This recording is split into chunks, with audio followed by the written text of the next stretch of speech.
Oh, hi. How are you?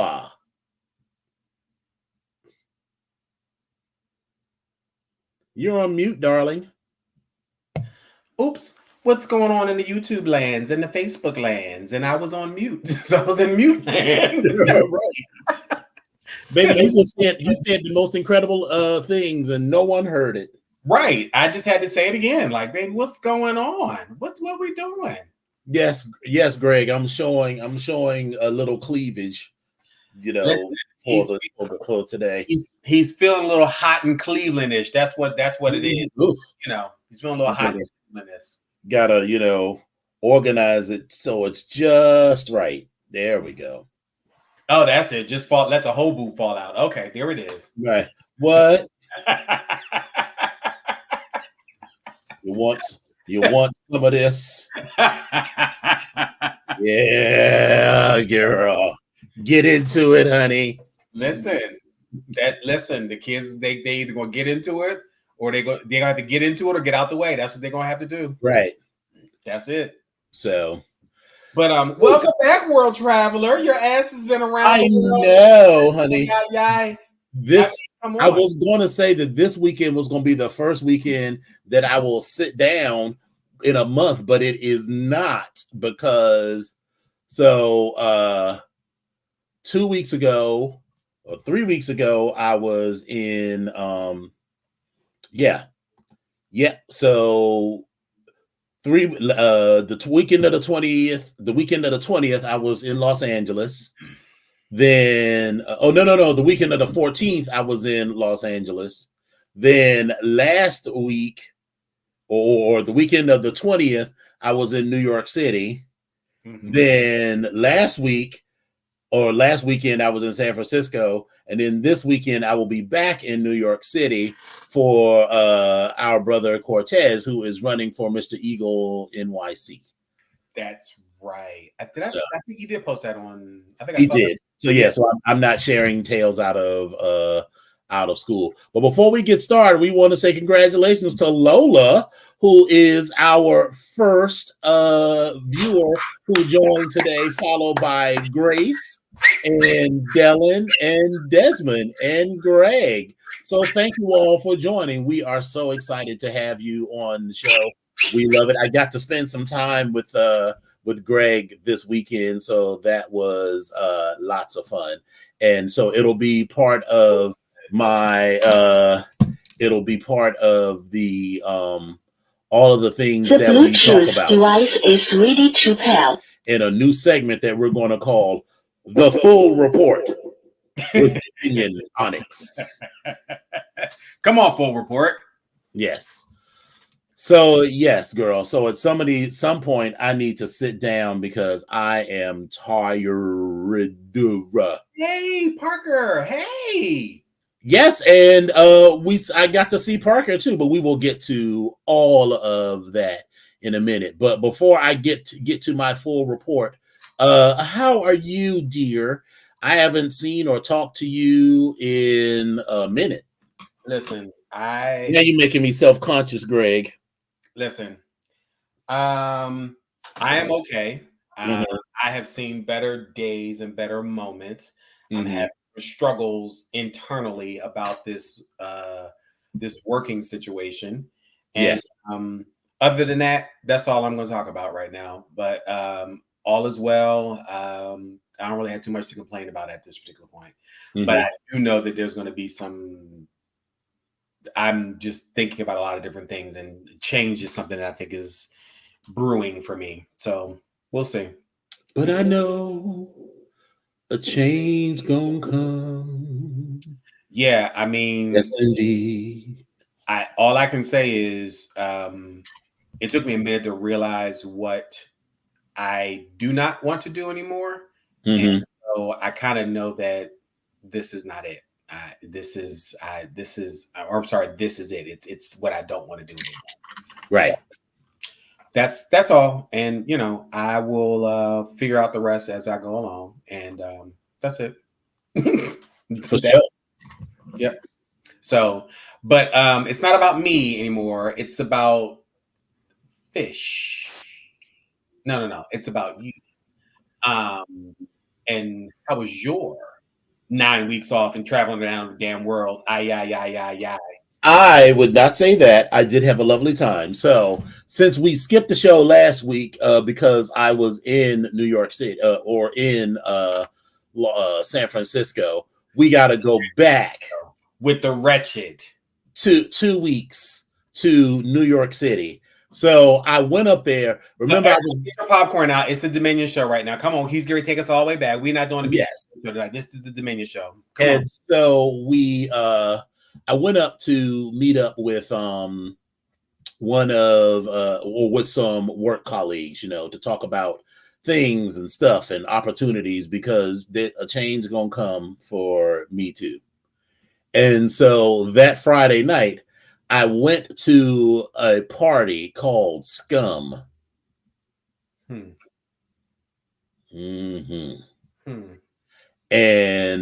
I will say, I can smell it. Like I can smell the party. Like I know what that smell is. I can smell it. Oh yeah, you can. Yes. Yeah, I can smell it. But anyway, go ahead. And let's see. What did I say? Let me see what I tried to document some of it because I knew that I would be bad. So so that's me. After being fully drained after 15 holes and 5 nuts, me on my way to get my bacon, egg, and cheese. So picture it. So I took the train to Brooklyn. So, I had to make sure my passport was in order. And then I had to walk because this, of course, was not immediately adjacent to the train station. So I walked to this spot. It was a cute little club. You go down the stairs, whatever. You pay your little money. And they were like, oh, we take cash and Venmo. I was like, Venmo? But sure. And I opened my Venmo, and bitch, why did I have $30 that's been sitting in my Venmo account for like the past 2 years? So I was like, look at God. See, God wants me to go and fuck a bunch of people. See, look at that. So, see, the universe provides. And so, sex parties can be hit or miss. Listen, and they are a dying breed, and they need to be preserved because when they are on, they are on. And so I had been part of this Telegram group for a while, and I get their emails and everything. So I was like, I'm already going to be in New York City to meet up with some people and to do some things and some stuff because I was there for a contest. So I was like, let me go. So you go, you strip down, you can strip down as much as you want. You can either be completely naked. So people had jockstrap on, I was just slightly more demure and had on some hoochie daddy shorts. And so I walked in and it was exactly what I needed. It was no pretension, no, oh, we're here to talk and hang out and whatever. It was just wall to wall, balls out sex. And like I said, I 15 holes and 5 nuts. So, and at the end, I was like the bee says, I can't do no more, Grandpa. And well, that was what my dick was saying, and I was like, well, that's too damn bad. I can't go on. Right, but then eventually, I was like, girl. All right, you have done enough and the most of enough. And so I went and got me a fabulous bacon, egg, and cheese. Because here's the way I do my bacon, egg, and cheese. So bacon, egg, and cheese on a croissant with mayonnaise and tomato.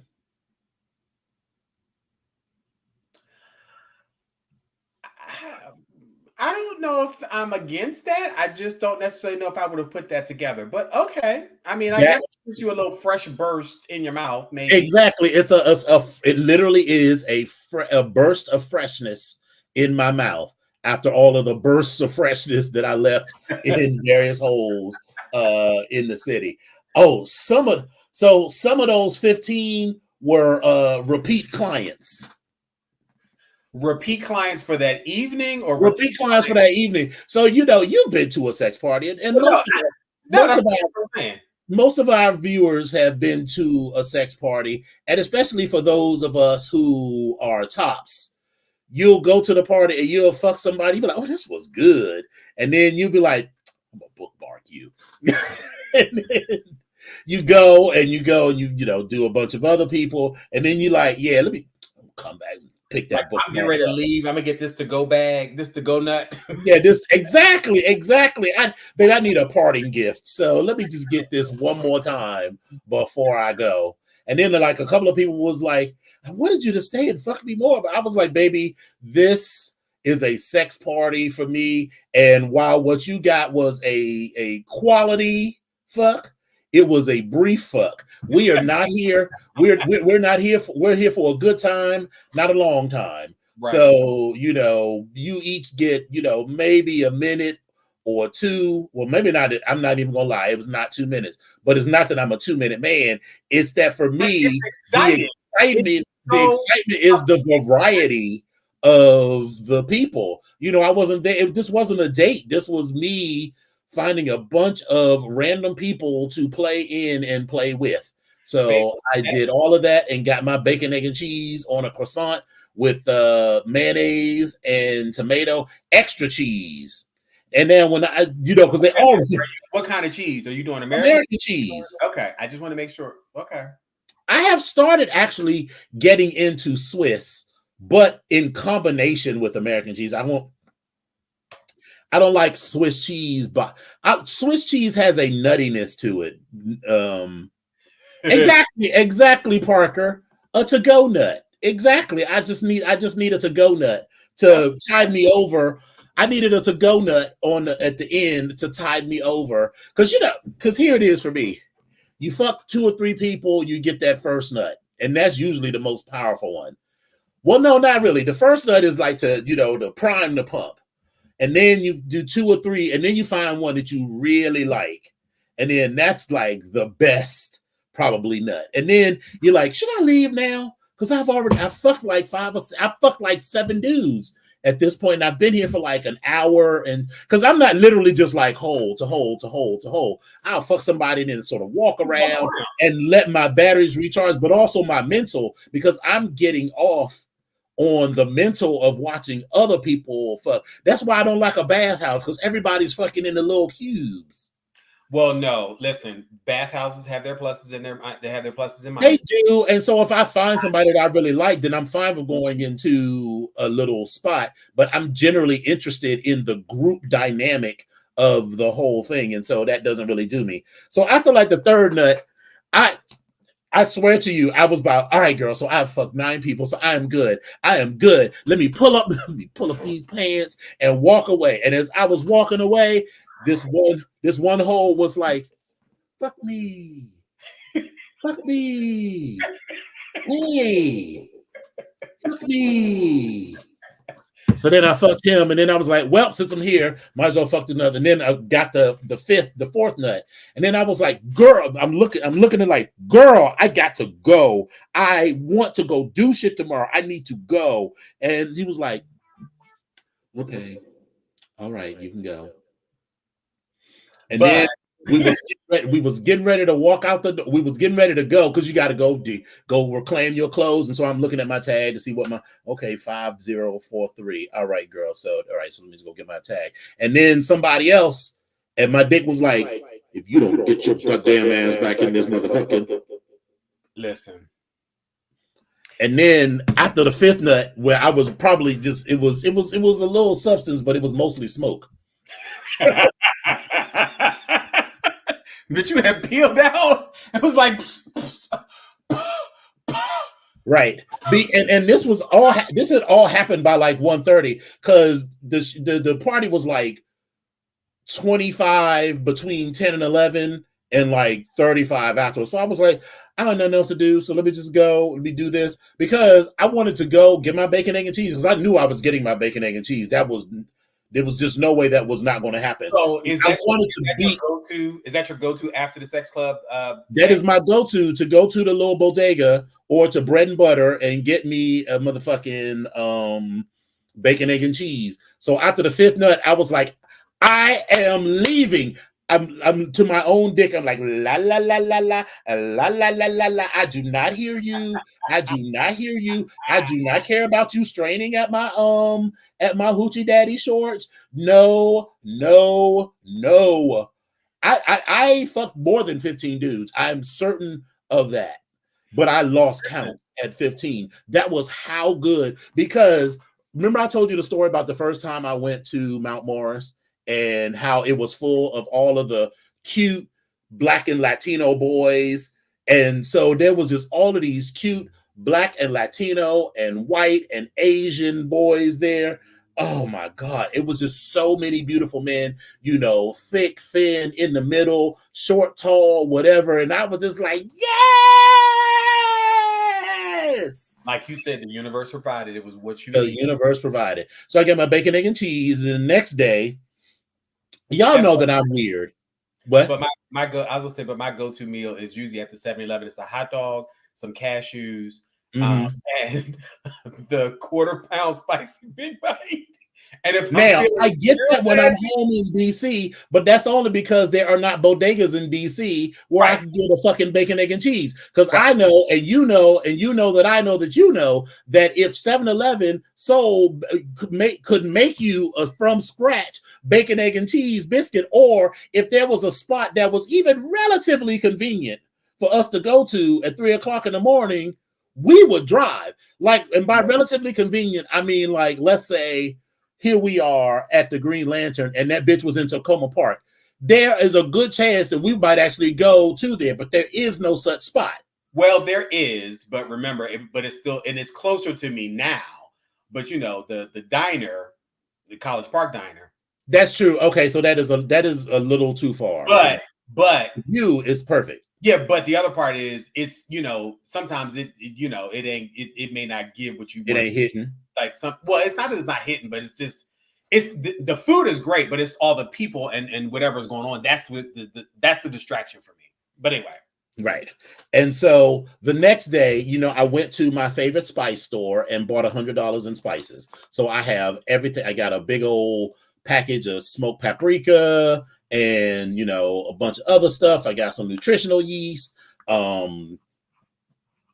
everything that I need to cook whatever. I don't know that I have anything in particular that I'm cooking. And I was also inundated with messages from people, baby, that party just worked for my ego because they were like, oh, you were so sexy. And the way that you fucked me. And I was just like, say more. Say more.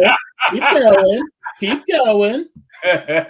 And then that evening, so the reason that I'd actually come up to New York that weekend was on Friday to have that work meeting. And then on Saturday, our Brista Zodiac is the new producer for the Northeast Leather Family contest. Okay. So I was the MC, Doc and Steel Toe and Indiana Leather Boy were all and Indiana Leather Boy Jason, the thick one? No. Okay, sorry. That's another one. Okay. And shit. Oh, she's gonna be so mad that I forgot her name. She was Imzel. Are you talking about Chalk? I mean, not Chalk. Girl Complex? No, the one that live in New York. She's gonna be so mad that I forgot. I cannot remember her name off the top. But anyway, those four were the judges. This was also Carl's step down speech. Oh yeah, that's right. So was it just him? Because this was the all of the events, like the leather person, leather mix, or whatever. It wasn't more than one title. Yeah, but the only ones that they had contestants for were the only ones that they had contestants for were Boot Black. Gotcha. Oh, okay. Liquid. Oh, Liquid. Okay. Yeah, so Liquid was the fourth judge. Oh, she's gonna be so mad at me. She's gonna cuss me out when she sees me. But it was great. So the contest itself was great, and so that was my main reason for even being in town. So I was super excited about all of that, and then I came home and had my 2 days of work, and then hopped on a plane to San Francisco. Right. Hey, Cortez, what's up, baby? Hey, Cortez, and good luck this weekend, baby. You know I'll be there to see you. You know, I gotta after this trip, I got to see what the coins is giving. Whether I will be there Friday night to go back to Scum, or whether I will take the train up on Saturday. So I got there on Wednesday, and Wednesday night, Greg and I had a cute little dinner at this spot that is near the theater. So they had like some of their cocktails had a theme from Wicked and like everything like that. Then we went to this event called the Leatherman's Discussion Group, which is a group of LGBTQ. It's an LGBTQ plus discussion group, but most of the attendees and whatnot are cis gay men. And this particular one was focused on Tom of Finland. So they had hey, best friend. Oh, how was she? Leslie Jones. Oh, perfect. We gotta talk about it. Yes, we definitely have to talk about that. And then so we had that was a cute little showing. So that was fun. And then after that, we went to and here is a picture of me and Greg at the diner before we went to the hey Greg to the spot. And then after that, we made our way to Rodney. Yeah, so there's Daddy Rod and Cutler and Greg and me. So we had a wonderful time there. And then, so first I gotta say, before I get into the story, so the hotel, I stayed at the Hotel Adagio, which was a Marriott property. So she was cute. I've heard about Adagio. Or I've heard so you walk into the lobby, they was telling me all this other stuff. And all of the other menus, like you get a $25 credit that you can use at any of the restaurants and blah, blah, blah, and all that. And seems like he's like free champagne for 2 every day. I was like, brr. So baby, every day I walk through that lobby, I was like, can I get my glass of champagne? Keep talking. I keep talking. I'm here. Keep talking. And then, so, I said, yes, bougie girl, that is this is the Cutler. And he was very kind as always. But so when I got to the hotel, I logged on the Grindr and it was popping immediately. Like ding, ding, ding, ding, ding, ding, ding, ding, ding, like completely. But really not popping? Like it feel like it's just everybody's just on it all the time. But it was also, I was there, it was Folsom weekend. So even if it's popping normally, it was popping. So it was a lot going on Grindr. And I got hit up by a number of people who appeared to be homeless. Now, you know what? I'm dashing over that. Bougie, when next time you come to an event, he might be there because he shows up. He will be there for MAL. So yeah, for MAL. I've already got him locked in. Cool. So now your Bristol love dirty trade, but the dirty is an aesthetic. Let's be clear. Dirty is, unkempt, dirty blonde curls on top of clean skin. Yes, girl. The unhoused. Yes, girl. The unhoused were hitting me up on the grinders. And then one of them got stank with me. Greg and he hit me up. So he hit me up, right? Let's say he hit me up at like 3:30 p.m. And then At 3:32, he hit me. He's like, "Oh, so you can't fucking respond?" I was like, "Girl, I blocked his ass quick." Oh yes, Kyriakos was at the Folsom too. You know, let me tell you how many times I have been to an event, right? And then I feel someone tap me on the shoulder, and I turn around, and it's this girl. Don't say she coming to town or nothing. Listen, I mean, but I will swirl through in a minute. I'd be like, "Is that like?" Listen, I just got to make it down there to see them. I still have yet to go down there to see them. Right. And so, all right. So then, another discussion group, blah blah blah. Then we went to the Powerhouse. So this picture right here was taken at the Powerhouse. So at the Powerhouse was quite festive. Yes, we'll see you next weekend, Kyriakos. So our brother Johnny did a cute rope suspension demo. I got pictures of that. I got lots of pictures. And but then he's doing a lot of cute stuff. Like I've been watching some of his rope suspension journey. He's been doing some really it was cute stuff. Yeah. And then, so as you can see, I had on a t-shirt. You can't really see it in the picture, but the shirt said "We Are Onyx." So, you know, I went into the back. So, and that harness that I got from FM Leather has come in quite handy because it allows me to give leather, but I don't have to worry about taking it off when I'm in, you know, dark rooms. So I just took off my shirt and turned her inside out. And then there was a whole story. Are we ready? Lord have mercy. Come on with this story, boo. So once upon a time, there was 3 angels. Once upon a time, there was a tall, drunk Dominican queen.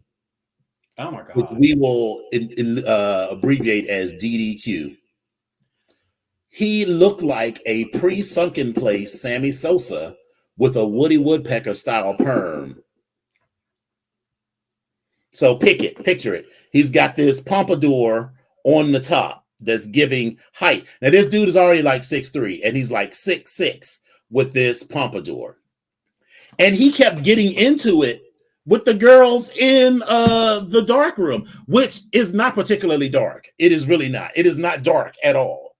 I mean, which I love. Yeah, it's like it's dark enough that I can. It's less a dark room and more a back room. So it's a back. You have to let your eyes adjust, and it's fine.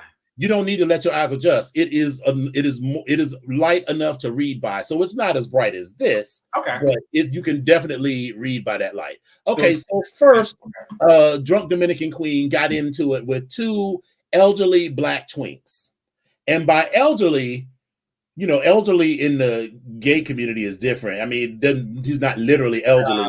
These queens were clearly, they had twink bodies, but were clearly pushing past 40. Mm-hmm. Mm-hmm. So elderly black twinks. And they all got so loud that people stopped fucking and sucking to pay attention to the drama that was going on at the front door. And he started yelling about how he owned the bar. Powerhouse. We are at Powerhouse. He was talking about how I own this bar. You niggas need to respect me and all this other stuff. And how black people, because you know he's Dominican. So because he made a point of letting everybody in this spot know that he was Dominican, not black. And that you black people needed to respect him, and that these particular black queens, these elderly black twinks, were beneath him. And people started laughing at his ass. And so it went from everybody sucking and fucking to like, what the fuck is going up here? To like, did this girl just say she owned the fucking Powerhouse? Why is there always one person that has to turn out the fucking sex party unnecessarily? Like always. Totally unnecessary. And then they started laughing at him, which enraged him even more. And eventually they kept arguing back and forth. And you know how they started to do this. He was like, say something. Well, do something then. Well, one of the elderly black twinks threw a glass at him, which missed him, but shattered against the wall. So like now all of a sudden there's like shrapnel hitting the girls.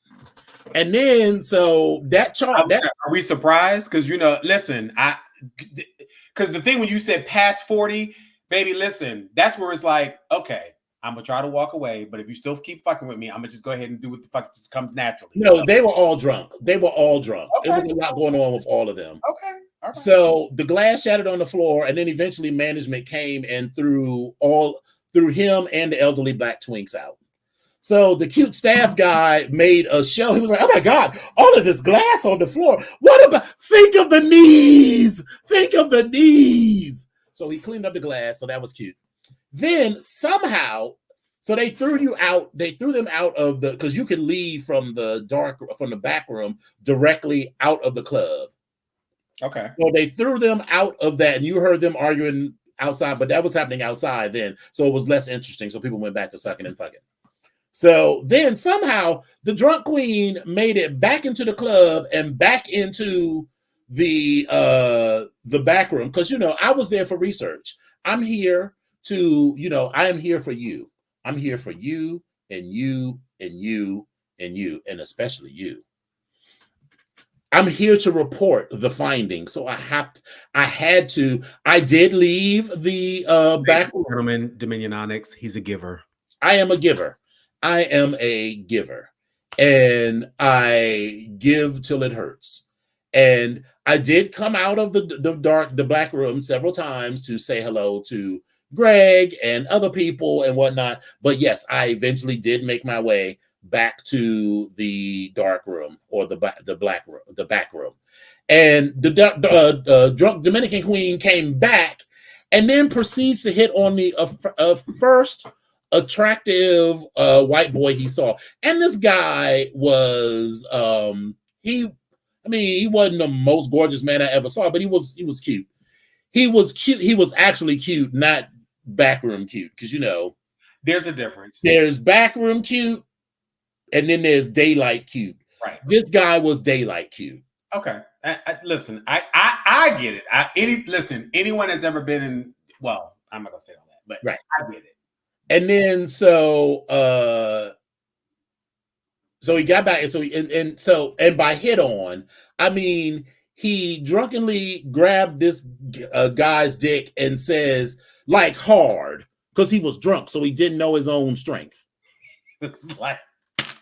Exactly. So he grabbed this guy's dick and says, "We should fuck." And the white guy, I don't know if this white guy would have found this guy attractive normally, but when someone has your dick in a vice grip, you're like, oh, look, better people. He tried to, because the dude, he realized it was easy to see that this dude was drunk.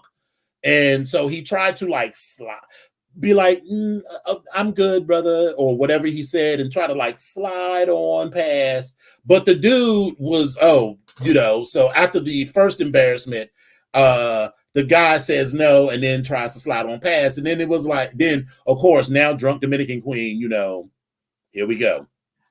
You ain't not taste anyway, probably. Fuck you. You wasn't even that cute, no way. And your dick ain't even that big.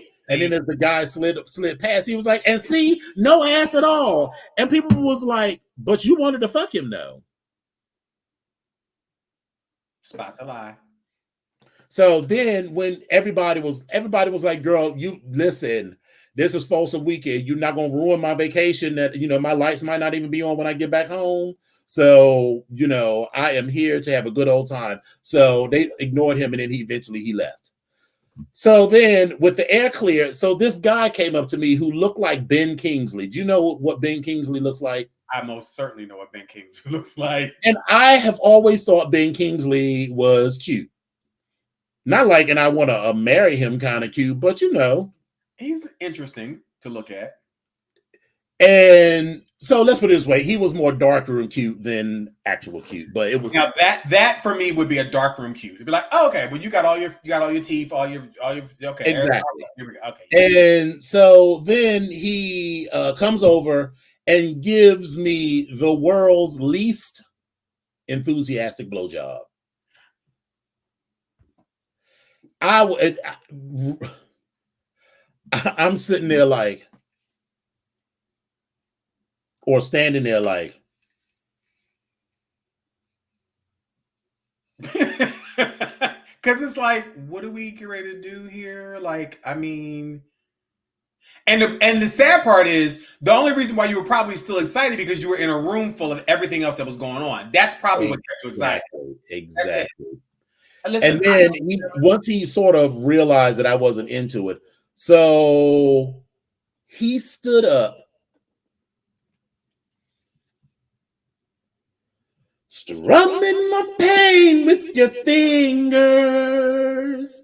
See, baby, he told me his whole fucking life story about how he was from the UK and he had been to 15 different foursomes and he has a buddy who lives here who he is staying with and how the buddy keeps his sling for him so he doesn't have to carry the sling all the way back across the world. And then I was like, I need to go see where my buddy Greg is.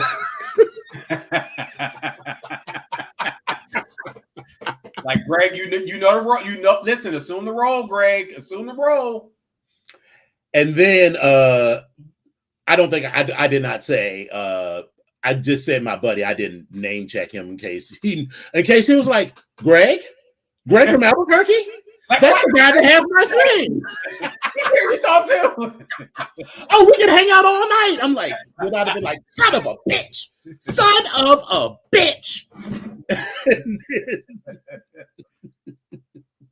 And so then I left, but I was like, I am getting a nut before I leave here.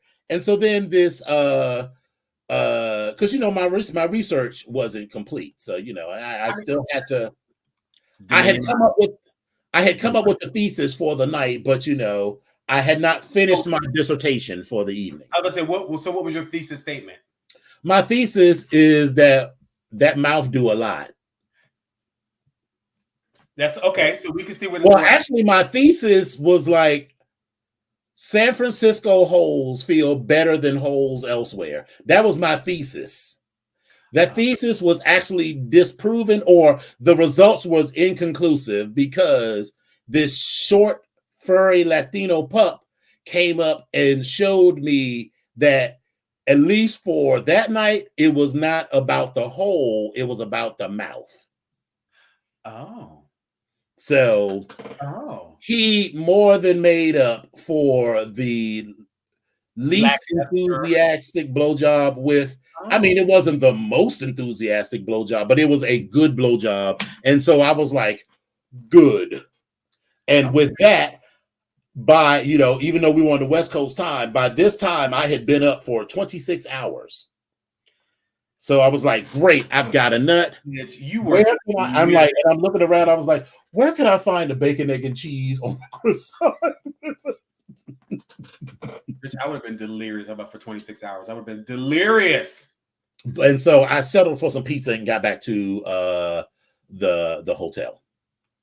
So day 2. So, I also made it a point of having looks for the day. So this was my look for the day. It was, casual gay traveler. So, I was out and about doing, stuff and things, and that was a fun day.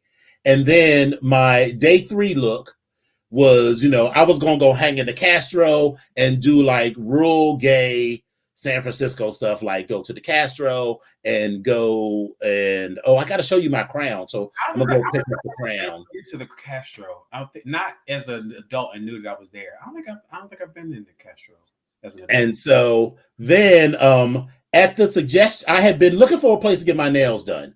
So at the suggestion of Graylin, I went to Castro Nails and got my nails did.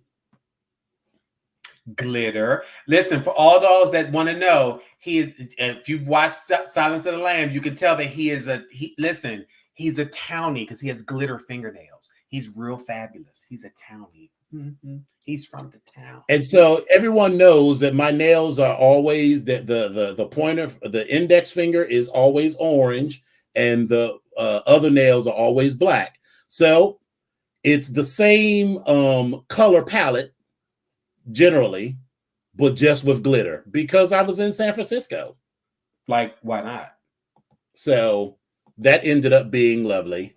And then so that night, so that was Friday night. So we'll come back to that.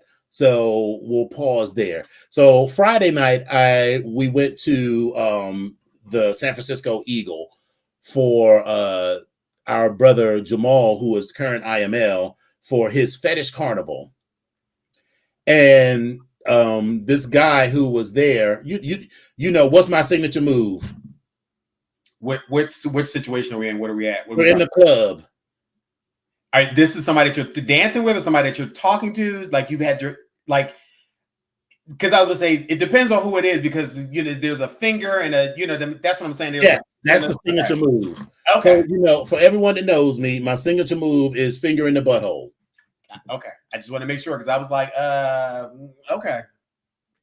And so this guy had a cute little booty and everything, and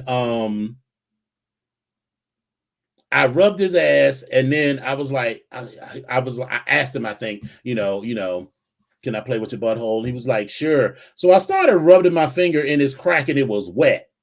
So I immediately was like, let's pause and do an assessment. The assessments are like, so I pulled it back, and I was like, okay, so there's a small digression here. So back in the day when Jennifer Holliday was on Broadway as Dreamgirls, she was the star. She was not the purposeful star. Remember, the star of the show was supposed to be Cheryl Lee Ralph. She was that, but as not, which I never understood, because the whole thing, the original title of it was Effie's Story. Before it was Dreamgirls, it was called Effie's Story. So the fact that this powerhouse woman, but whatever. So the kids would want to come backstage to see Jennifer Holliday, like right off as she would get off stage, and she would be like, I need to take a shower and whatever. So give me like 30 minutes. And it's like, no, I don't want to do this, because if you are here, because I got to get out of these clothes to go to the after party or whatever. So if you are in this room while while we're having this, even if I'm like behind the screen, you're going to get some 2-show pussy. Because she's been in those outfits for 2 shows. That is what that man's crack smelled like. Well, what did you expect? I expected a little professionalism. I expected it to smell like cleanness. But it was cleaned out. It was already pre-lubed and wet. No. I never got to the hole. This was just going into the crack. And I have never smelled a butthole or a crack that smelled like dirty armpits. Oh, well, okay. And then of course I pulled Bolt's signature move with Hypnose, because it was me, Daddy Rod, Hypnose, Shinzi, Greg was there, and this, tall, cute, I can't remember if he was white or Latin from Minnesota. Child, that poor thing. She was tall, and she was 34 and tall, but she was like, I'm a big dumb himbo. And I was like, after he said a couple of things, I was like, yes, you are, dear, but bless your heart. He was the nicest person. But anyway, so we're all standing around, and then so I pulled a vote. So I came up to Hypnose and I said, smell this, and did like that. And of course, when someone does that, you immediately inhale. And he was like, and that's exactly why when we're out someplace, he'd be like, smell it. I'll be like, bitch, I already know it's gonna be some bullshit. It's gonna be some bullshit. It's gonna be some bullshit. Bullshit. He forever he does that shit. Especially an MA who'll be like, bitch. And then, so after that, I left there and went to communion. They had communion 2 nights. So I went on the first night. It was a nice crowd, but it was a bit too much standing around for my tastes. And they held it in a dungeon space. So it was, most of the space was dungeon space, but it's a sex party for people who like condomless sex mostly, and so they needed more beds for people to fuck on. So they had beds and mats on the floor that these cum dumps were like kneeling on. So if you wanted to fuck one of them, you had to get down on your knees on the ground to be fucking them. And your Brista, my knees was like, no. We're not doing this. So I only fucked 5 dudes that night, which for some people might sound like a lot, but your knees were like, baby, we got a bacon, egg, and cheese later. You better save this for later. Right. So I only fucked 5 dudes that day. Well, I mean, and then so so this is what this was my look for the San Francisco Eagle. Putas love me. So, and I had just, when I was out doing gay shit, so I got my nails done. Then after I got my nails done, I went to Mr. S and bought these cute shorts. They're the same material as the shorts that I got from the pants that I got from Mr. S. So that was nice and fun. And that is us at the yay, everybody at the fetish carnival. So that's what's his face from Atlanta, and that's Shinzi and Hypnos. Okay, yeah, no, but and then the other one, I've seen his face before. I don't remember his name. His name is I don't know his Onyx name, so I'm not going to say his real name in case I had a girl out there like that. Yeah, and then that's our brother Oni as well. Then Saturday, I went out and did gay touristy stuff. So I wore my my Deadpool riding a unicorn, with a rainbow. Listen, I'm all in as soon as you say Deadpool, because it's again one of my faves. Yes, and then so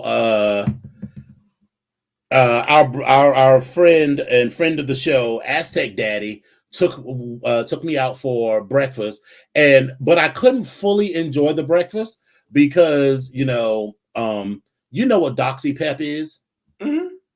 So I had my prescription for Doxy Pep so that I could go out and have big fun, and I have been having lots of fun that whole weekend. So I needed to have my Doxy Pep on and popping. Mm-hmm. Yeah, so it was that first night did not agree with my stomach, so I could not I didn't fully get invested into everything that night. But we went out for breakfast, and then we took the driver down Lombard Street, the world's crookedest street, so we did that. And then we went to the Presidio, which is a forum. It was in use from the 1700s all the way through the World War II. So we went and took a bunch of pictures around there and had a wonderful time doing all of that. And so that was fun. And then I had a date. So Friday, I had run into somebody online that I had met a couple of years ago at MAL or IML, and it was good to see him. And I will just leave it at that because I don't want to be. I am not the kind of person who kisses and tells. So, but wait a minute, I do not appreciate that look. So. Okay. All I was gonna say was, listen, y'all can. I might get the story later. I'm just saying. Oh yeah, you'll probably get the story later. And so then day 5, which was actually Folsom, started with a morning quickie. So this dude was staying at the same hotel that I was. He hit me up, and at first I was like, no, I kind of want to, have some fun and play around at the fair. And he insisted that he just needed a load, right away. So I was like, I lied and said I'd already had my morning nut, but ultimately I was like, all right. So he came over, and he was much more. The giver. I'm a giver. He's the giver. I just want you all to know he's a giver. And so then I need to stop that screen and then come back to what I wanted to share. Bougie, a lot better too. Maybe. And then so Folsom, I'll be post. I'm not gonna go through all of the pictures, but I ran into Bruno from Drag Race. Hey, he looks better with clothes on. He's not unattractive to me, but I actually like him in clothes. Yeah, so and I ran into lots of other people. I'll just show you the highlights. So, I ran into, Cutler was there and lots of other people were there. So I had myself, we had us a lovely old time. And then Monday was recovery day. So that was fun. And I got to spend time. That was when I got to spend time with Parker and with the Mac Pack. So that was fun. And my look said, because I love subtlety. So, I wore a shirt to Folsom that said orgasm donor because, subtle. Ladies and gentlemen, Dominionics, the subtle demure giver. Yes. And then on Monday, my shirt said, thank you for being a friend, because that was the day I got to spend with friends. So I hung out with Perry and with Perry and Doug, and I hung out with the Mac Pack. So that was fun. So in conclusion, normally when I go to my doctor and get my injectable prep, she'll say, how many new sexual partners have you had since the last time I saw you? And we've been working together, and we've been doing this since 2016, so 8 years at this point. And so she'll be like, oh, you went to Fort Lauderdale, so it's at least 9 or 10, right? And then I'm like, you don't know me like that? But yes. But this time when I go see her, because I got an appointment like in 2 weeks, I think. Shit, when do I have my next? Well, that's 7 to 14 days. That's a great window for you to catch whatever might have not be caught. But 7 to 14 days, yeah, that's a good time frame. Mm-hmm. Yep. And so, so my next appointment is on the 11th. That's actually when I go for my appointment on the 11th. Yeah. And so when she asked me how many dudes have I had sex with since the last time, we are going to be somewhere north of 30 in the past 60 days. So you're going to say it's been more than 5. Mm-hmm. And then I'm like, before you ask, I did not ask them their HIV status or anything. I didn't ask them. Listen, man. Yes, Greg, I need one of those clickers. Exactly. Or, you pull a number, like now serving. Yes, Atlas, I am grown. Very judgy. Like that sounds super judgy. Now, listen, listen, most days and weeks and months, I just be busy with work and other stuff. And you meet the girls online, they be like, can I come over? And I'm like, maybe you can come over in like 3 days. And then by 2 days, I'll be like, yeah, I got something to do tomorrow. So I tend not to play a lot or do anything when he said lowballing it, I feel judged. Oh, listen, all they got to know has been more than one person. That's all they got to know. Like, what the hell?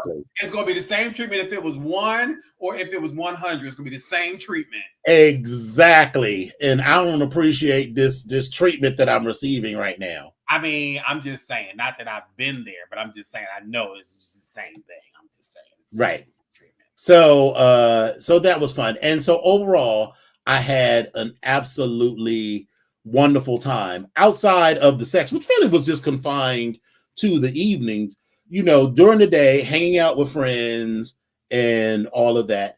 This time away was exactly what I needed in my life. So it's funny you say that, because I was literally just on the phone talking, and that was literally said to me, like, when's the last time we took a vacation? I was like, huh? But right. Yeah. It was nice to have, a cute hotel room and, the free glass of champagne, really, really sold it. Yeah. And so I think this is the perfect start to our TikTok segment. Come on, Jackie. Name something you must have in order to live. A man. A man. One of the 7 wonders of the world. A village man. Something that improves with age. A young man. A Christmas present you'd exchange. An old man. A condemned person's last request. Any man. 15 seconds. She was absolutely hilarious. Absolutely hilarious. And the sad part is, whether she was playing a character that she made up, it just felt so real. But I do feel like it was something based on her, on maybe on some of how she felt about herself, maybe a little bit, just a little bit.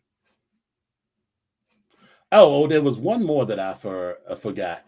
I feel like this is both of our mothers. Hold on. Come on, girls.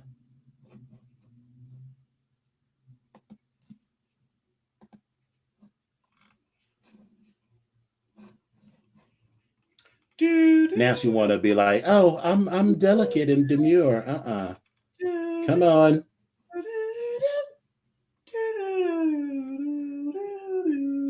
I know, right?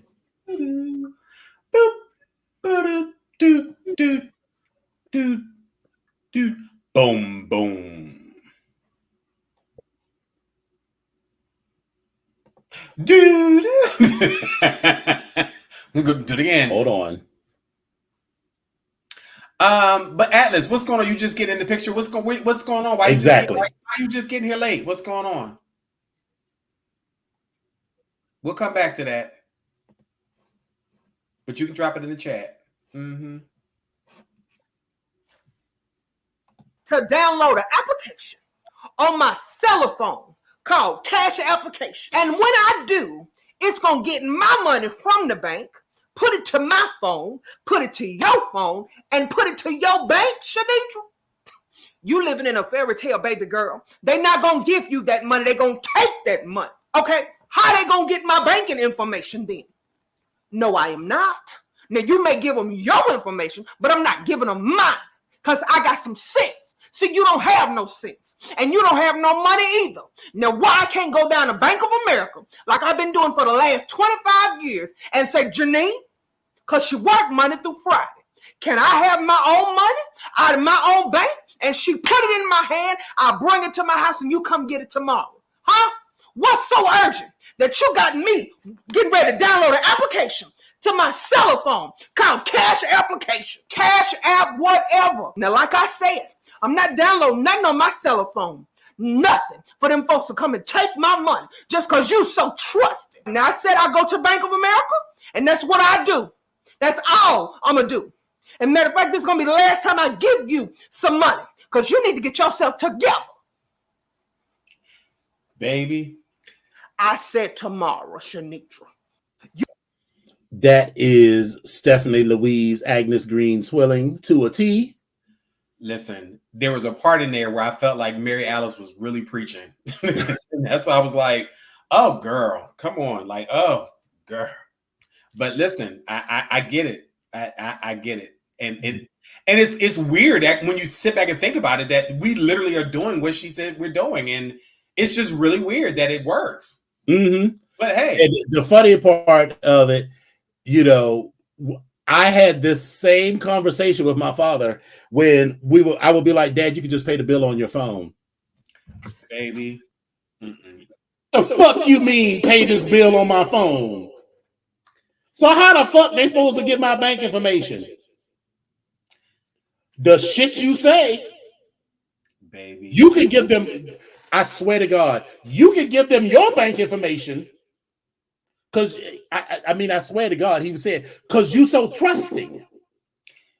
But I'm gonna write these, this is my father, I'm gonna write these niggas a check, and they gonna get this motherfucking check when the mail delivers it. So wait, I remember in my 20s, and I kikied about this so long. I think I talked to you about my electric bill, and I just always felt like it's just too damn high. Mm-hmm. So I want to just write them a check for just a random amount, and then like that's it. Well, somebody I know was having, I think it was the gas bill, and whatever the fucking bill was, it was like, I'm gonna send these motherfuckers $50. I said, wait a minute, you got like a $200 bill, you gonna write them a check for $50. You got like a $300 bill, you gonna write them a check for $50. And their reason it was like, listen, I'm paying this motherfucker. They ain't gonna turn my shit off. I'm paying, and I was like, well, okay. Listen, I listen. The '90s was a time, and that. But listen, I that's all I got. I found it hilarious. It made sense at that point. Our next contestant is Warren. Let me tell you something, brother. Personally, I would have popped you. And this has nothing to do with the fact that he's short. My thing is doctors. And I understand not all doctors are the same and not everybody is my ex, but it's also okay to operate from your own point of reference and from your own lived experiences and sometimes from your own trauma. There's nothing wrong with that, brother. Doctors are silly, bruv. Doctors are silly. You're like, I get it. You went to school for 200 years, but all you learned was medicine. It doesn't mean you know everything. And my goodness, stop showing up to places in your... So do we remember who this bitch is? This is the same dummy when we were talking about New Orleans and the red dress run. And, so the issue here is that he said, in that other TikTok or in that other... Right. His rant, he's talking about doctors, because the thing is, like, the guy was a doctor. He said he was a pianist and a doctor, but you're under 6 feet and you still get popped. And he say, and mainly it was because you're a classically trained pianist and a doctor, which means you're smart and you got some culture. But his thing is that you're a doctor, you know everything. This dummy thinks he knows everything. And I guarantee you that he said something crazy to someone with an actual doctorate in medicine. And the doctor was like, that makes no fucking sense. But wasn't he in his video, wasn't he talking, if I remember correctly, about the gays and saying something, making it sound as if he was not a part of the gays? No, he was saying, I don't want to be judgmental because, we do what we do. But, maybe you're just a little too rah-rah, maybe you're too little razzle-dazzle. It's just, maybe you just don't want to just, like, show up in a red dress on a random Tuesday. And that was because I had posted, I was like, but this is an event that happens every year. And this wasn't on a random Tuesday. This was on a Saturday. And there were thousands of other people dressed the same way. Maybe that's what I'm remembering, because I remember him talking about the gays, and I thought it was a thing where he was not. He's one of these closet. I don't know that he's closeted, but he's one of these. You know what he is? He's these judgmental gays who judge everybody that watch this show, male, female, trans, whatever. All of our family, all of the BGKH show family. We all know somebody that judge, but steady want to be in our business. There'll be those who are female or female identified that'll be like, oh, I just couldn't be fucking, like random women. But then they always want to know your adventures and shit. You know what I mean? So it's bitches like that. You know, and we all know some dudes that is like, oh, I couldn't be, I could never go to Atlanta. Oh, I could never go to Folsom. You fucked 30 guys in 2 months? Oh, girl. I was like, yes, bitch, and I have top tier health insurance, honey, that keeps me safe. Girl, I'm fine. Get into it. So, yes, it is giving very self-loathing, and it's giving loud and always wrong. I really just wanted to say something in his mentions, but I was just like, this Bama live in South Africa on the whole other side of the planet. So is it even worth it? So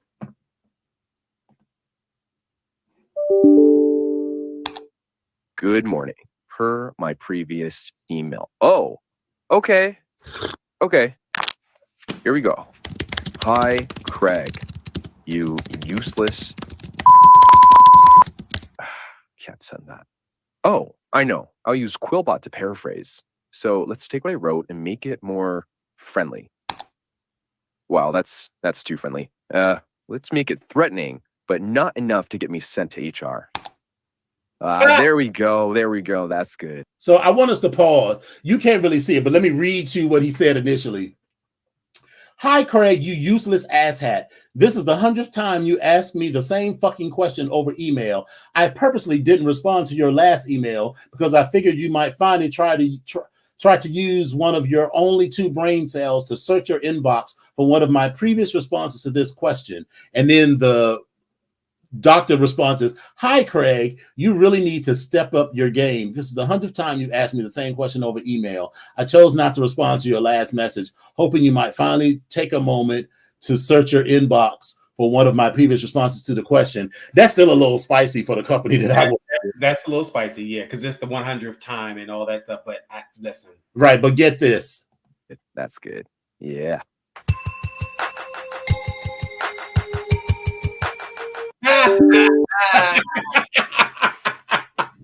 Baby, that's why you know, like the recommendation is to say the spicy shit that you want and then delete it and then do it, because I live in fear that I'm going to be like, dear Epic, you dumb motherfucker, I can't believe that these bitches actually pay you to do whatever, and I'll like leave that in my draft and beat and forgot about it, and then I'll just be like, let me just go ahead and send this email, and then I'll be like, no, and then you try to recall it, and then you get that recall report, and it's like, your message was read. The recall button is always weird. I just it's always like, the such wants to recall the message. What? Like, oh my God. Like, okay, whatever. Right.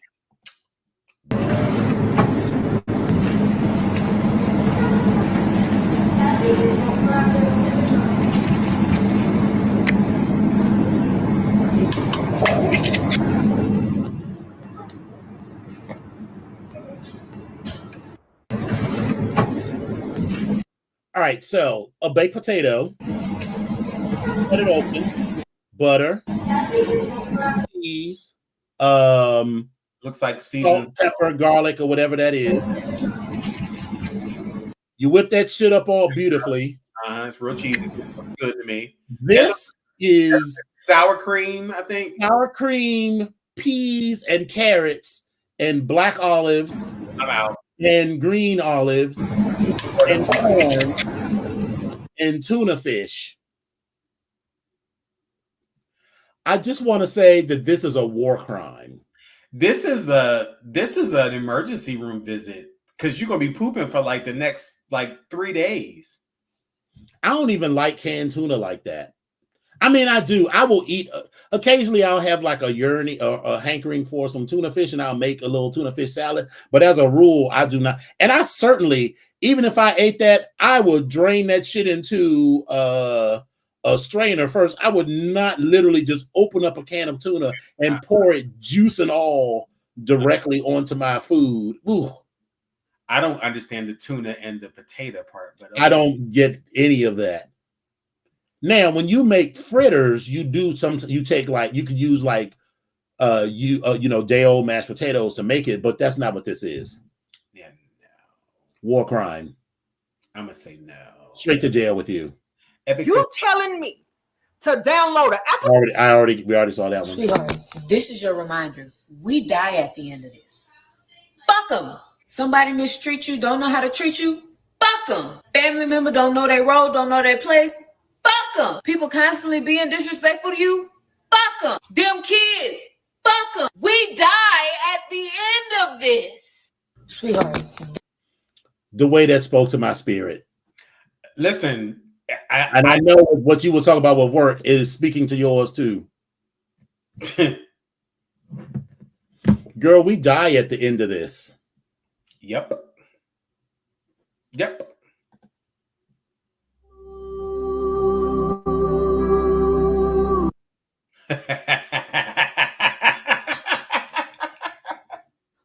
Oh, bitch, it's the 4 a.m. part for me, but I'm just like, oh God. Oh God.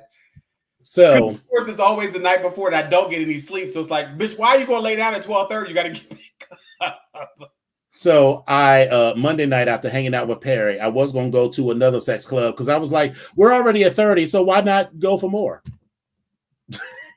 But the sex club closed at 10 o'clock. But by the time I finished packing and everything, and then I'm just sort of fucking around on my phone, it was 1 o'clock in the morning, and I needed to be up at 3 o'clock. So here I am at this airport at 4 o'clock in the morning, like, bitch, I saved. This was before I saw this meme, because I didn't see this meme until like yesterday. But I'm like at the airport, like, bitch, I saved like $75 for this shit. You could have been sleeping I could have been sleep like a mug. And the thing is that now that I have pre-check and clear, baby, I just be breezing through because I don't have to take my luggage out of the bag. I don't have to take my shoes off. And it was 4 o'clock in the morning. It was literally 10 people. And 2 of those was the TSA agents at the whole fucking gate. And I'm sitting there.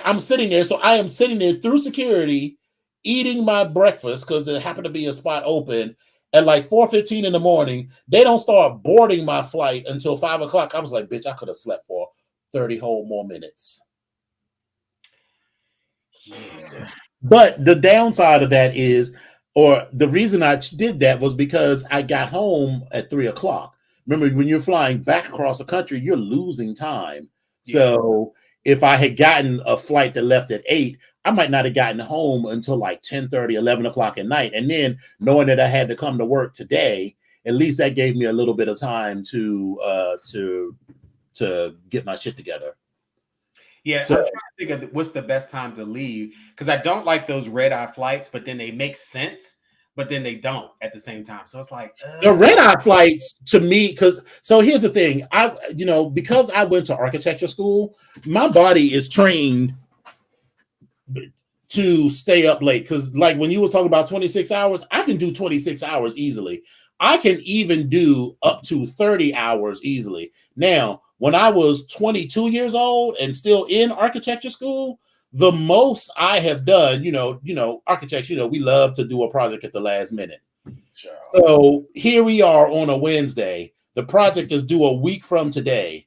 From today until the time I went to bed on Wednesday evening, I got about 16 hours of sleep in 7 days. But I was 22 years old. Now, we can't do that now, because if I tried it, baby, the way I would be cussing bitches all the way the fuck out after day 2. But listen, I remember 48 hours, I would be cussing bitches all. Hey, Hypnos, remember this? Hypnos. He looked at me, he was like, what the fuck? Listen, I feel your pain, Hypnos. I feel your pain. Trust me, I feel your pain. So let's get into these stories. Is there anything I need to pull up? No. Okay. Now his response was like, yuck. Right, Hypnos. So listen, okay, really quickly. So here's a couple of stories. This was kind of sad. It was a student that has left Gettysburg College after a racial slur was etched onto the student's chest. This is what the school officials say. And this happened in September, on the 24th of September. So a student athlete is no longer enrolled at Gettysburg College in Pennsylvania after they allegedly etched a racial slur onto his chest of a teammate, which is what the school officials reported. Several students were attending an informal gathering of the swim team at an on-campus residence on September 6th when one of them used a box cutter to scratch the N-word on another student's chest, according to statements made by the college and the family who says their son was the victim. Now, and I quote, "The reprehensible act was committed by a fellow student athlete, someone he considers his friend, someone whom he's trusted," which is what the family said in an anonymous statement published in the Gettysburgian, the college student newspaper. It's unclear whether the swimmer was expelled or faced other disciplinary action from the college. Now, a spokeswoman told CNN that the student status was no longer enrolled due to student privacy laws, but none of the students involved have been identified. Now, the president of Gettysburg condemned the students' actions in a message where he said, no matter the relationship and no matter the motivation, there's no place on this campus for words or actions that demean, degrade, or marginalize based on one's identity and history. Up until this particular point, the family has not filed a complaint, as of Monday, after the 24th. And campus safety was advised that the victim was encouraged by the college to contact law enforcement. The victim had chosen not to and let the college disciplinary process handle this matter. The family said in their Monday statement that, again, they're aware of their right to retain the right to pursue local, state, and federal criminal charges in this matter. Listen, that's the story. That's what was reported. But what I still don't know is this box cutter and this person, who and how the fuck did you sit and allow someone to scratch anything on your person? I can't think of anything else other than they held him down, and I just don't. They had to, and they could. You know what? Here's the thing: they should have never let me up because baby, that part. Had it been enough for you to hold me down, but when I got up, and baby, when I tell you I would be on a mission from God, when I say I would be on a mission from God, I would get every last motherfucker that was in that room that witnessed what the fuck happened.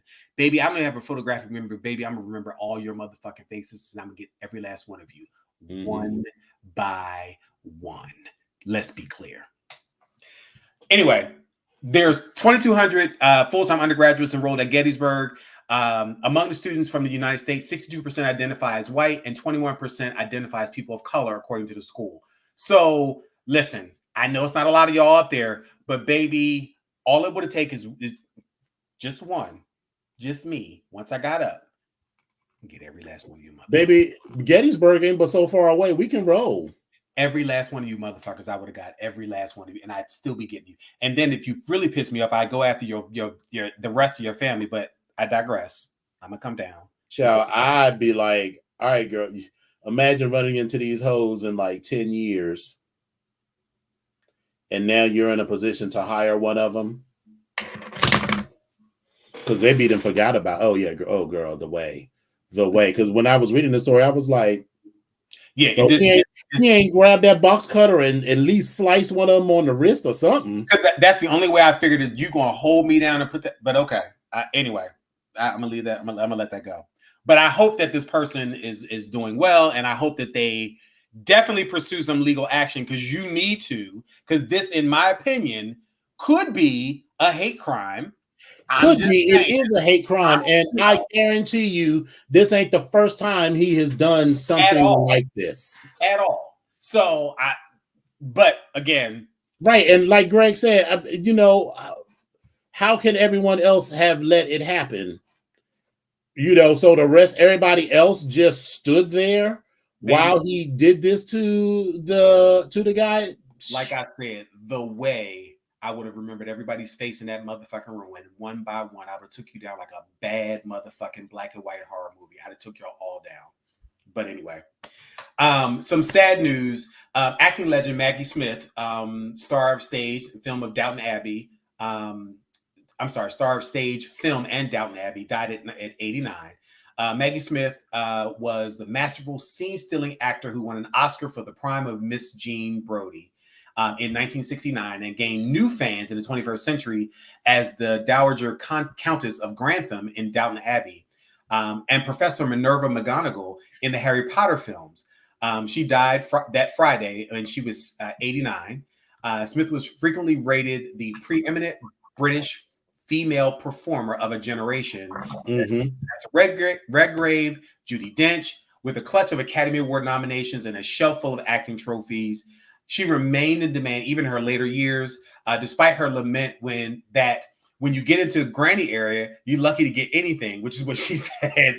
Smith dryly summarized her later roles as a gallery of grotesques, including Professor McGonagall. And she was asked why she took the role. She quipped, "Harry Potter is my pension." I know that's right, girl. Listen, girl, and the work can't be that hard because, I mean, you know, she was old then, so I'm sure they didn't have her on the set but so long, but she was in a lot of scenes, so. Yes, she was. But anyway, so Jean Brodie, which brought her the Academy Award for Best Actress and the BAFTA in 1969. She got a Supporting Actress Oscar in 1978. She also received several Academy Award nominations. She also won a Tony in 1990 for Lettuce and Lovage. In 2012, she got 3 Golden Globe nominations for the successful Downton Abbey TV series and the film's Best Exotic Marigold Hotel and Quartet. Her role as Violet Crawley in Downtown garnered her 3 Emmy Awards. Listen, she was definitely a force to be reckoned with. She leaves 2 sons and 5 loving grandchildren. So rest in peace to Miss Maggie Smith, because baby, the way. Alexa, cancel. Alexa, cancel. Cancel, bitch. We on the show, girl. Fuck. And this is something I just found out. John Amos. Yeah, I saw that too. Yeah. And John Amos, some of his daughter and his fans are wondering why we're just finding out he died in August. Right. Listen, according to The Root, the final year of John Amos's life was marred by a messy public battle between his son Casey Amos and his daughter Shannon Amos. On Tuesday, Casey confirmed the Good Time star passed away on August 21. The shocking news has fans wondering why we're just finding out about this tragic death at the age of 84. Now, typically when celebrities pass away, it's not news that's easily kept quiet. Did the family just want to grieve privately, or is the delay between his death and the news breaking connected to the ongoing family feud or family drama? Since the actor's death was just confirmed, there's still a lot of details that are unknown. But again, with this messy family drama, there's going to be some information probably that's going to come out. But previously reported by The Root in May of 2023, John Amos was hospitalized, which led to his daughter to claim he was a victim of elder abuse. And John called Shannon's allegations a lie, adding that no one is abusing him. Now, the story gets even crazier with Casey's July 2023 arrest for allegedly sending his sister threatening and concerning texts. The family drama was still in the headlines in March when Shannon accused her brother of neglect in their father's care. They were saying the story was unmerited. Now it looks like the family never settled their issues. And like I said, yesterday, Shannon released a statement on Instagram, which confirmed that she was also just discovering the news about her father's passing. And she said, and I quote, "We are devastated and left with many questions about how this happened 45 days ago, learning about it through the media like so many of you." Listen, it's clear her brother and their family have a different strained relationship.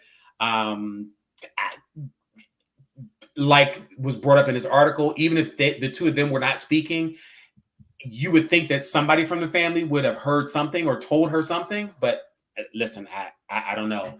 But listen, rest in peace, John, and hopefully your family can have some peace and figure out what's going on amongst yourselves and figure that out. So yeah, I don't even know what to say about that. But we lost John Amos. And if you don't know who John Amos is, he is the father on Good Times, James Evans. Now, he done played in several other things, Roots included, in several other movies. But again, he will always be James Evans for me. Mm-hmm. Some other news, Naomi Campbell was banned from running a charity and calls the probe on it that it was flawed. So former supermodel Naomi Campbell hit back at the United Kingdom watchdog after it banned her from running a charity for 5 years. The Charity Commission identified multiple instances of misconduct in the running of Fashion for Relief, including the use of charity funds to pay for her stay in a 5-star hotel in the south of France, including spa treatments and room service.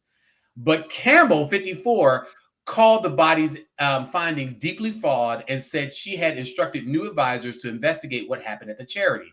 She says, and I quote, "First of all, I recognize that as the face of Fashion for Relief, I am ultimately responsible for its conduct. Unfortunately, I was not involved in the day-to-day operations of the organization, and I entrusted the legal and operational management to others." Listen, the Watchdog probe published on Thursday found that between April 2016 and July 2020, only 8.5% of Fashion for Relief's overall expenditure went on grants to charities. Campbell has been disqualified from running a charity for 5 years. 2 other trustees are also involved and received bans. She insisted that she's never been paid a fee for her participation in Fashion for Relief. The charity itself, which was set up in 2005, held a string of glitzy star-studded events to raise funds for causes in London and also cons. They were said to be they were said to have projects that included that range from supporting child refugees to helping victims of the Ebola crisis in 2011, the Japanese earthquake and the tsunami. So again, there's a lot of things that Fashion for Relief was involved in. Naomi is said to be considering all of her options, including requesting an appeal of the decision. So we shall see. Best of luck with that, Naomi. I don't know how that's going to work out for you, but best of luck with it. So according to its website, since its inception, they've raised blah, blah, blah, raising over $15 million for good causes around the world. And if 8.5%. 8.5% of $15 million. So listen, I don't have anything negative to say about Naomi Campbell. And then she says, "Oh, I've never been paid a personal fee."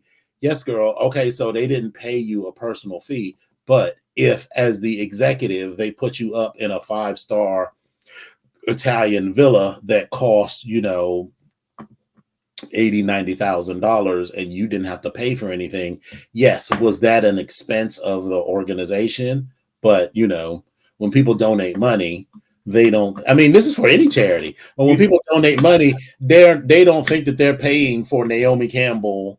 Yes, they understand that you're doing this, whatever, but they don't think that they're paying, that any part of their money will be used to pay for those kinds of expenses. So anyway. All right. Listen, we've had 2 weeks of birthdays, and I ain't going all the way back 2 weeks, but I'm gonna just give you some highlights. So, actor Avery Brooks turned 76. If you don't remember him, he was from Spencer for Hire, and he was, oh damn, I forgot his character, but he always drove the white BMW. But Avery Brooks was clean. He's also Captain Benjamin Sisko, as from Star Trek as well. Yes. Mm-hmm. Celebrity photographer Annie Leibovitz is 75. Sting turned 73 and can still get it. Lorraine Bracco turned 70. Sting's only 73? 73. I thought he was much older than that. 73. No, not that he looks bad or anything. No. I'm just saying it just feels like he got 20 years on us. Yes, but it just, I don't know. I don't know why I just thought he was much older than that. Okay. Freddie Jackson turns 69. Kelly Ripa turns 54. Tiffany turns 53. Latasha Scott of Escape is 52. And then also on this day, Mahatma Gandhi, Groucho Marx, and also Bud Abbott would have. Today was their actual birthday, so they would have also enjoyed another birthday celebration. I'm sure their families are, giving them a heavenly birthday celebration as well. No social media slays that were of any substance this week, but some news of the weird. 2 stories. Literally, Sean Edward Uribe was arrested September 12th in the wake of 2 incidents over the summer at Miami clothing stores. This was reported by The Smoking Gun. Now, during the first encounter at a Ross Dress for Less in June, Uribe allegedly used a medical syringe to squirt a substance on the back of the shorts of a juvenile as he recorded with his phone. This is what the police were saying. Witnesses alerted the store employee and the victim, witnesses alerted store employees and the victim as Uribe fled the scene. In late August, at a Marshall store, Uribe allegedly struck again, this time targeting an adult woman to quote unquote spray an unknown substance on the victim's left buttocks area, which is what the police said. Now, when Uribe was taken into custody, he confessed he said the liquid in the syringe was moisturizing lotion. Then he calls his father as the police listened and instructed him to go to his house and remove the hard drives, put them under lock and key, he said. The officers got there first and seized the drives along with loaded syringes. And so far, he's been charged with battery on a child, 2 misdemeanor battery counts, and tampering with evidence. So, Mr. Police Officer, could you just hold on for 1 second? Just 1 second. I just need to make a call real quick. Can I just make a call real quick? Sure. Go ahead. Take your call. So, Dad. Yeah. This is Sean. Sean, your son. So I got some hard drives in the house. And I want you to make sure that you... Wait a minute. I'm turning my hearing aid on. What you say? Who is this again? Who's calling me? This is Sean, your son. Hey, son, yeah. What's going on? What you do now? Yeah, so you know those hard drives on my computers? You mean the little boxes, the ones that you have? The computers, Dad. The computers where I keep all of my porn. Oh, okay. Yeah, those computers. Yeah. I need you to go onto those and take the hard drives and put them under lock and key and make sure you put them on a password. The password should be something hard to remember, like 1, 2, 3, 4. Okay, I got it. So 1, 2, 3, 4. I gotta write that down. Wait a minute. 1, 2, 3, 4. 3, 4. That's right. 1, 2, 3, 4 is the password to the box that is locked up that contains my hard drive with the porn. I'm sorry, officer. It's only going to be like 1 more second. Okay. But Sean, you want me to do it now or you want me to wait? I want you to do it right now. You need to do it right now. Wait a minute. Somebody's at the door. Hold on. Wait a minute, officers. Why are we in front of my house? What's going on here? What's happening? What's going on? Listen, Sean, the police are here. I'm going to have to call you back. You know that's how that would roll out. You know that's how that would roll out. Child, you know they had that fool in the back of the car and he called his father. Listen, last story is a Scandinavian Airlines flight from Oslo, Norway to Malaga, Spain was diverted to Copenhagen, Denmark on September 18th after a mouse crawled out of a passenger's in-flight meal. Now, Jarl Borsted, who was sitting next to the passenger whose meal harbored the rodent, told the BBC that people on board remained calm, but he put his socks over his pant legs so the mouse couldn't crawl up his leg. There was a spokesman from the airline, Øystein Schmidt, who said that such events happen extremely rarely, but the passengers were transferred to another plane and went on to their way. So when you say extremely rarely to me, that means, bitch, this has happened before. But okay, all right. Several times. Okay. Yeah. Which, I mean, you know, I can see it happening. I mean, you know, mice getting into stuff, but still. Listen, it's a lot. It's a lot. But hey, this is where we are. But those are our stories for this week. That's where we are. Listen, I'm still waiting for you all to send us some either more pictures of yourselves. We can still bring back the hoodie if you want. And we just have a couple other things that we can try a couple different things if you guys have some ideas. So some of you are in a group chat and we kind of talk about a few things and I kind of post stuff out there at all random times of day. Hit us back and let us know if there's some other stuff you want us to talk about. I was thinking we could potentially do something for New York Fashion Week. Of course we can, darling, for New York Fashion Week. Oh my God! No capes. No capes. No capes. No capes. Anyway, girl, I am tired. We need to wrap this up. Okay. I mean, I love you. I love you all. It's all right. We listen. We done spent the 45 minutes of this whole hour and a half of talking about. But it's okay. It's all right. Go ahead on. I'm sorry. Are there other things you love to talk about? Start Please. the bean footage. Just start the bean footage. Just start the bean footage.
Bougie, I'm laughing at Bougie's comment. That man nuts as much as you do at sex parties, whilst twisted in a double out of pretzel. He can be as old as he wants. I mean, it's true. And listen, no, it was not my Jergens. Thank you very much. My Jergens goes on my skin and on my body. Thank you very much. It goes all over my body, honey. What you talking about? On my body, honey. The lotion glistened all over your ball. My body. Like, come on now. Somebody. Wrong. Bougie girl, I got a gift for you. We'll find some time to get together. I bought you back something glittery from San Francisco. You got gifts. You have the gift of my presence.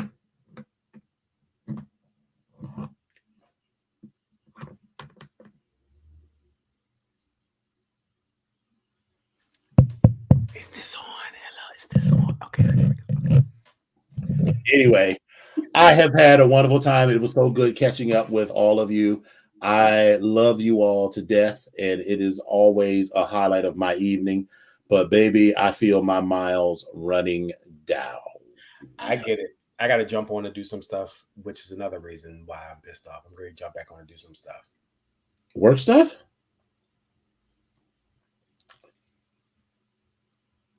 Alrighty.